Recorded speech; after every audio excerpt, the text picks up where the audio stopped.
নমস্কার আমার প্রিয় বন্ধুরা, আশা করছি যে যেখানে আছো ভালো আছো, সুস্থ আছো। আমরাও ভালো আছি।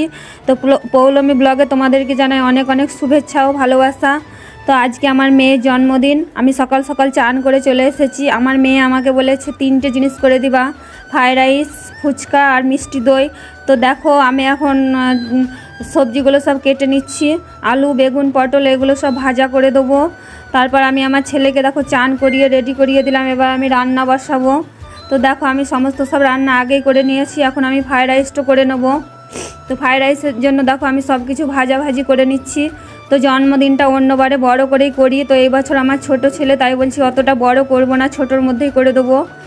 তো দেখো আমি এগুলো সব ভাজাভাজি করে নিয়ে এখন সব কিছু রেডি হয়ে গেছে। ফ্রাইড রাইসটা করে নিয়ে আমি আমার মেয়েকে খেতে দিয়ে দেবো। আর এখন বাজে দুপুর 1টা। তো দেখো আমি আমার মেয়েকে খেতে দিয়ে দিয়েছি।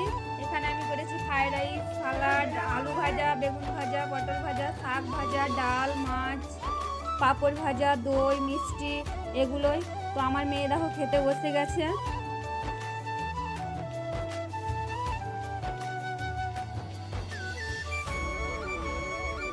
দেখো আমার মেয়ের কোলে আবার ওর ভাই গিয়ে বসে গেল।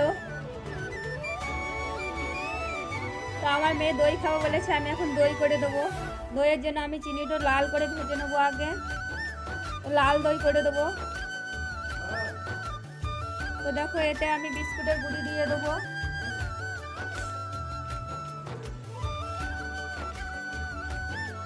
তো আমার দইয়ের জন্য সমস্ত সব রেডি হয়ে গেছে। এখন আমি ফুচকা করে দেবো। তো ভিডিওটি ভালো লাগলে লাইক, কমেন্ট, শেয়ার করে দিও। আমার চ্যানেলটা সাবস্ক্রাইব করে দিও।